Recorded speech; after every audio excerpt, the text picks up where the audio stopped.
represent 3-minute rounds in the amateur featherweight division. And in the red corner, making his debut, weighing in at 144.3 pounds, representing Exile MMA in Southampton, Robbie Disirens.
Making his debut, weighing in at 144.2 pounds, representing Gym 01 in Portsmouth, Abbott.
Your referee in charge of the action, Mr. Andy Nichols. Referee Andrew Nichols about to get this one underway. 3-minute rounds in the shock and awe featherweight division. Robbie Disirens in the black with gold trim. Alex Abbott representing Gym 01 in the black board shorts with white trim. Touch of gloves and we're underway. Brad Watt and Colin Howells calling the action for you from cage side. Nice takedown there from the Gym 01 fighter. Let's see what he can do from this top position. Yeah, great start by Abbott. So he's on top now up against the cage. Staying busy there. Just throwing those short, chopping shots. More to just disorientate and annoy the opponent than anything else. Yeah, they're all going to play a part. The takedown's never as clean as just getting the takedown. You know, you've got to throw in these rabbit punches and these foot stomps and the odd knee.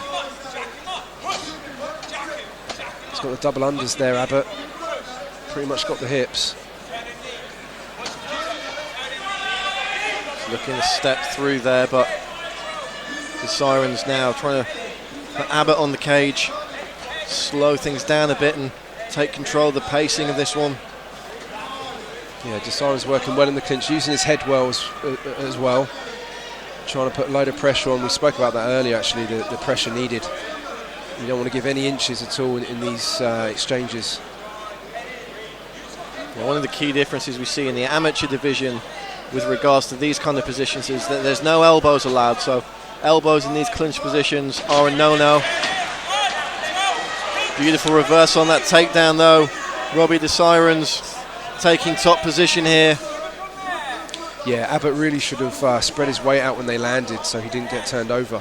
But he's doing well to try and work to the back. He is fully mounted though. So it's not a great position at all. Let's see if Disirens can do something here. He stacks up, landing some big shots. Andy Nichols taking a close look at this one.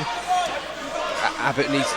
Okay, Abbott's got to be careful. He wants to go back to his back, but use his hips, bridge. You know, grab an arm, use your hips and bridge. Or hip escape his way out, maybe push the leg down. At the moment, he's not using his feet aren't on the mat, he's not using his hips at all, and you know, you can't escape the mount without that. Well, crucially here, Alex Abbott has to keep moving. It's not enough to just cover up and take these shots in the arms and gloves. The referee will be looking for the fighter to intelligently defend and improve their position. Yeah, I mean, he's got good defence, but he can't stay there because the referee will stop it. I mean, a few of those are really getting through, but majority weren't. He's trying to bridge and get his hips up off the mat. Only a few seconds to go. Let's see if he can survive. The referee taking a very close look at this one. Very close, this. Very close. Perhaps given the benefit of the doubt there, given that there was only a few seconds left in the round. But the referee taking a close look now at Alex Abbott.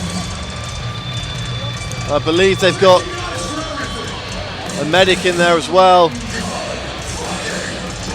Just having you can see the referee taking a very, very close look there at Alex Abbott in the corner as we check out the replays. And when he got that top position on the ground, it really was one-way traffic from Robbie Disirens. Relentless with those shots.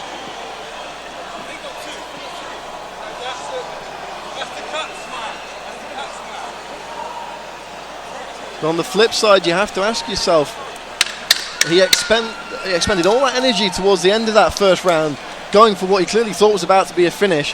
How much is he going to have left in the gas tank for round two? Exactly, Bradley. I mean, I would say that the ref was very close at stopping that. You could see he was going to go in. There was only a few seconds left in the round, so it continued. I'm glad it did. I'm glad it did. Let's see what Abbott can do here in the second. Tried the Superman punch there, I believe. Disirens, though, putting his man on the cage. Got to watch the neck, though, Disirens. Abbott trying to fish that second arm in. Look for him to jump up. Doesn't get it. Yeah, good defence by Disirens there. Unpeeling the hand.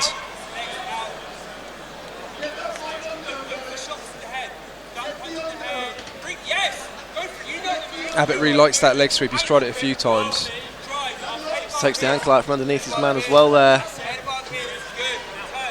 Great job controlling Abbott. Just crushing him between the cage and the mat there. Right in front of us here at the commentary position. Yeah, I think what we would see now is Abbott trying to stand up using the fence. It is your friend in this position if you use it correctly. And there he goes. You know, he's got to get his hip to the cage as close as he can and then stand up. And Disirens, though, doing a really good job of taking the legs away, not letting him do that, which is exactly what you're supposed to do. He really has done a great job of controlling the position of his man on the mat since he's got it into this phase of the game in the second round. Just keeping his head right in that pocket between the head and shoulder of Alex Abbott, just really forcing his man into a real stalemate of a position. But it's Disirens who's on top, Disirens who's controlling the position, and he's the one able to push the pacer. So Abbott looking like he was going to go for a leg lock there. Another key difference between the amateurs and the pros when it comes to the leg submissions. Obviously no twisting locks allowed, but you can toe hold, you can use the Achilles lock. Straight knee bars are okay too, but heel hooks, inverted heel hooks, high injury percentage submissions not permitted under the unified amateur rule set. Really just designed to keep these guys safe, and you'll see similar things in grappling tournaments with those kind of holds not being permissible to the lower belt ranks. Yeah. Big punches though from Disirens. Yeah, Abbott's got a really good butterfly guard. He could use that to elevate a little bit more, maybe make some space and get his leg back to the cage and try and stand up from there. But he's using it well. You know, he seems to be in control. I hear Brian Adams calling for the Kimura a few times, and he's working towards that side to get the Kimura. It's not a bad shout, actually. A couple of options with that as well. You know, use it for the submission or use it to just sweep yourself out of a bad spot. Disirens, though, has done a great job of just doing enough to keep the fight on the ground. Obviously, the referee's going to be looking to stand these up for inactivity, and he really did do a great job of alternating between putting the pressure on and then sitting back, landing some strikes, just keeping the action flowing and racking up points on the scorecard. Here we see that early takedown on the replay. And just able to grab that leg and just hoist his man onto the mat. Yeah, one of the things, just looking at the replay there, in those situations where you're trying to keep your balance, you're trying not to get taken down. You know, Abbott was throwing some peppering shots, and in that situation, you should forget the strikes. You know, try his best not to be taken down. All the time he's striking, you know, he's using a limb which could help him to use the cage and to stand up from there. But you know, Disirens doing a really good job of keeping it where he wants it in that position. And you've got to think now, Robbie Disirens 2 rounds up on the judges' scorecards. What does Alex Abbott need to do to get back into this one? Surely a finish at this point. I would say so. I mean, we haven't seen a lot of striking. It has been a grappling match so far. That could be an option.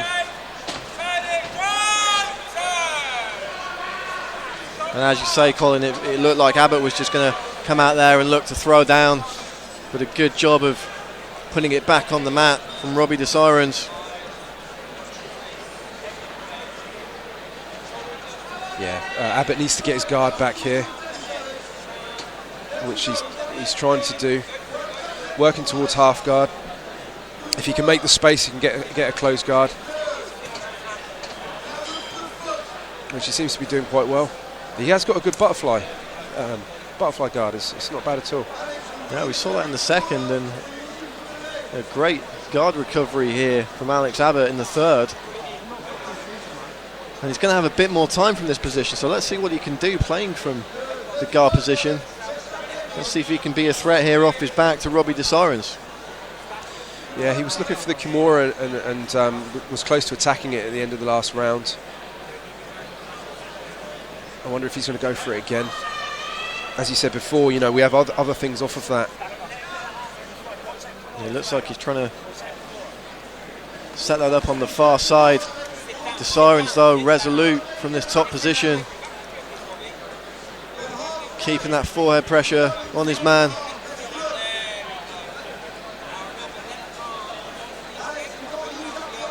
It's a real grinding style now from the ex-MMA man.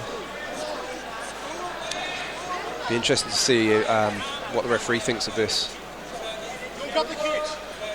Certainly taking a close look. Here's the third man.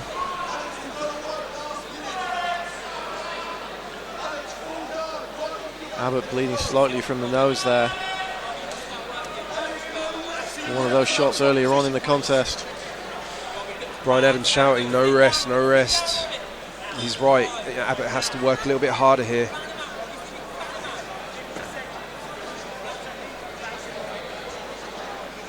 Trying to perhaps just pin that arm down to free himself up for some ground and pound.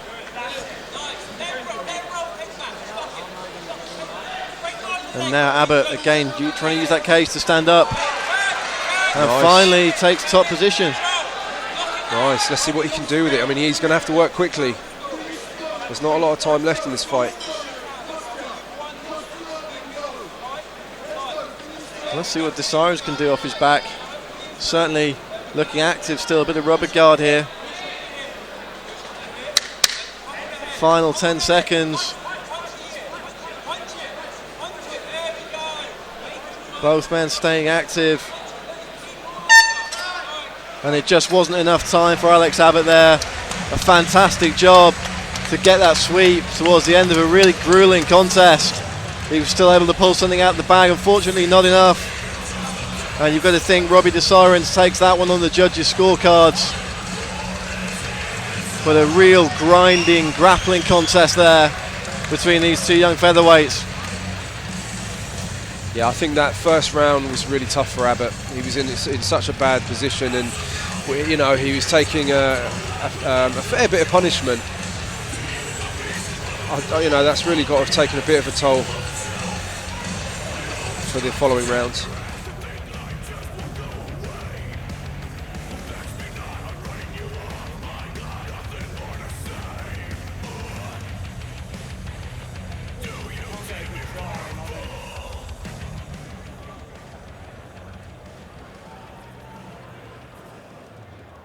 Coming back.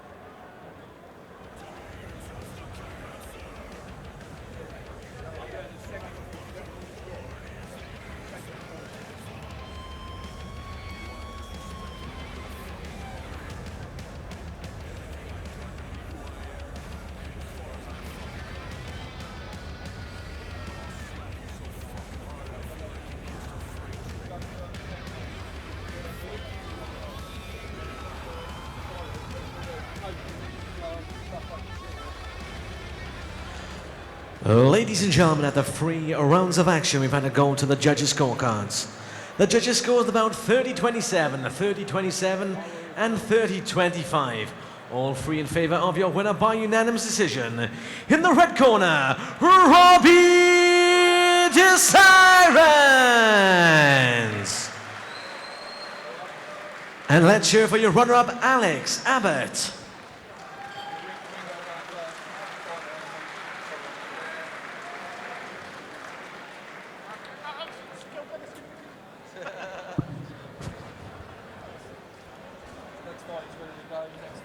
Sorry.